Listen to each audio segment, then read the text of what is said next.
আসসালামু আলাইকুম। ঢাকা নিউজে আবারও আপনাদেরকে স্বাগতম জানাচ্ছি। আশা করি সবাই ভালো আছেন এবং সুস্থ আছেন। আর এখন বাক স্বাধীনতা আছে ইনশাল্লাহ, তো সবাই কথা বলতে পারছি। আমি আগে থেকে বলতাম, তারপরেও কিছুটা বুঝে শুনেই বলতাম, এই আর কি। তো থাম্বনেল দেখে বুঝে গিয়েছেন যে আমি কার বিষয়ে কথা বলবো।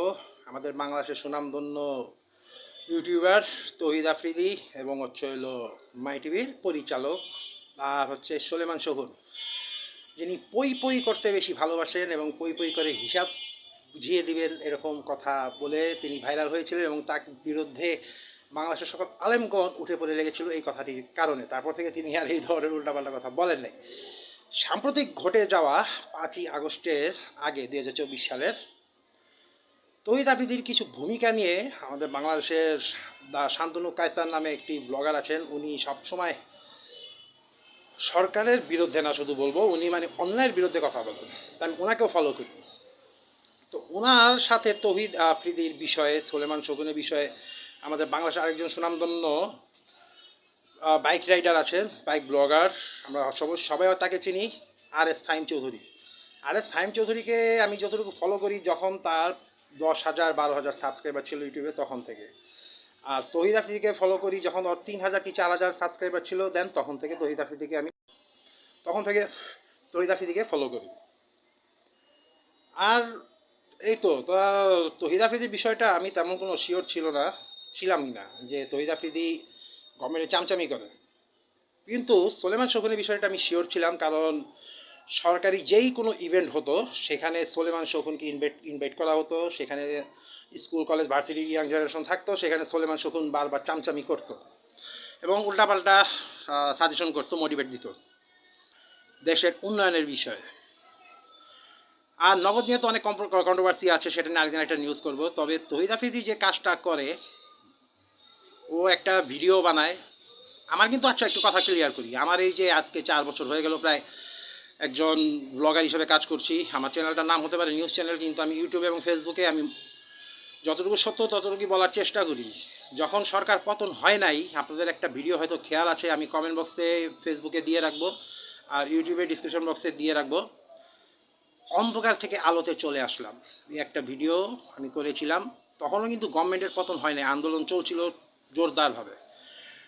মনের মধ্যে এতটুকু ভয় কাজ করছিল, যদি এই সরকারকে না হটানো যায়, যদি আন্দোলন সফল না হয়, তাহলে হয়তো আমাকেও গুম করা হতে পারে।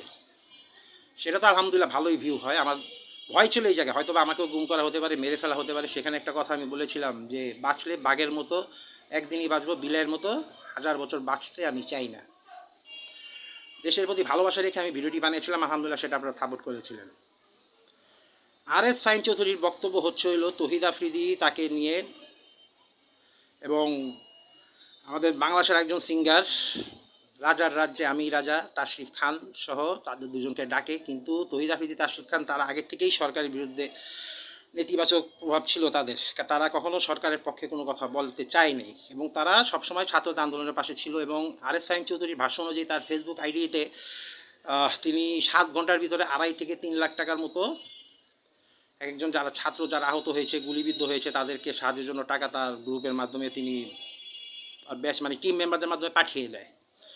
এই কারণে তহিদ আফ্রিদি তাকে ডাকে এবং তাকে হুমকি দেয়। কিন্তু তহিদ আফ্রিদির কাছে তো দূরের কথা, সোলেমান শকুনও সেখানে ছিল এবং শেখ হাসিনার পার্সোনাল পিএ SSF এর একজন ছিল, বাবুল নাকি যেন নাম বললো, RS ফাহিম, তো সেখানে যায়। কিন্তু যার কথা বলে, কিন্তু তহিদ আফ্রিদির কাছে সেখানে যাইতে চায়নি সোলেমান শকুনের সাথে RS ফাহিম চৌধুরী, শুধু একটাই কারণে, এবং তাশরিফ খান, কারণ দুজনের কথা একটাই, যদি যাই তাহলে আমাদেরকে হয়তো গুম করা হতে পারে, এবং হয়ে যেত। তহিদ আফ্রিদির এই বিষয়ে যখন আমি শুনলাম, তখন নিজে অবাক হয়ে গেলাম। তহিদ আফ্রিদি তখন আমেরিকায় ছিল, তাকে সরকার তাড়াতাড়ি আনা, এবং মজার বিষয় হচ্ছে তার এক একজনকে 3 লাখ টাকা করে অফার করা হয়। তহিদ আফ্রিদি তাশরিফ খানের অ্যাকাউন্টে 3 লাখ টাকা পাঠায় সোলেমান শগুন সহ গভর্নমেন্টের তরফ থেকে। কিন্তু তাশরিফ খান সেই টাকাটা ফেরত দিতে বলে তাশরিফ খান উধাও হয়ে যায়, যেন তাশরিফ খানকে কোনোভাবে যারা গুম করে তারা যেন খুঁজে না পায়। আর RS ফাহিম চৌধুরী নিজের মতো সেভে চলে যায়। কিন্তু তারপরেও তারা গোপনে থেকেও তারা ছাত্র জনতার পাশে ছিল। খেয়াল করে দেখেন কতটা, ওই যে ভারতের ধ্রুব রাঠি কিন্তু একটা কথা বলেছিল যে ডিক্টেটর গদি মিডিয়া, মিডিয়া বলতে আমরা কি বুঝি আর ডিক্টেটর বলতে কি বুঝি? ডিক্টেটর হচ্ছে ইংলিশ শব্দ, বাংলায় যাকে বলা হয় স্বৈরাচার। আর গদি মানে হচ্ছে চামচা। মানে আমাদের বাংলাদেশের শুধু যে স্যাটেলাইট মিডিয়াগুলো ছিল তা না, তার পাশাপাশি ছিল হইলো ইউটিউবাররা, ফেসবুকের ইনফ্লুয়েন্সাররা। তাদের কাজ ছিল, মানে তারা ছিল স্বৈরাচারী চামচা, স্বৈরাচার সরকারের চামচা, ইউটিউবার, ফেসবুকের কিছু। আরও আপডেট আসবে সামনে, আরও আপডেট করবো। তহিদ আফ্রিদির যখন 5,000-এর নিচে ফলোয়ার সাবস্ক্রাইবার ছিল ইউটিউবে, তখন থেকে আমি তহিদ আফ্রিদিকে ফলো করতাম। কিন্তু তহিদ আফ্রিদি যে এত খারাপ হবে সেটা আমার ধারণা ছিল না। তহিদ আফ্রিদির এই বিষয়গুলো নিয়ে আরও অনেক খোলাসা করব।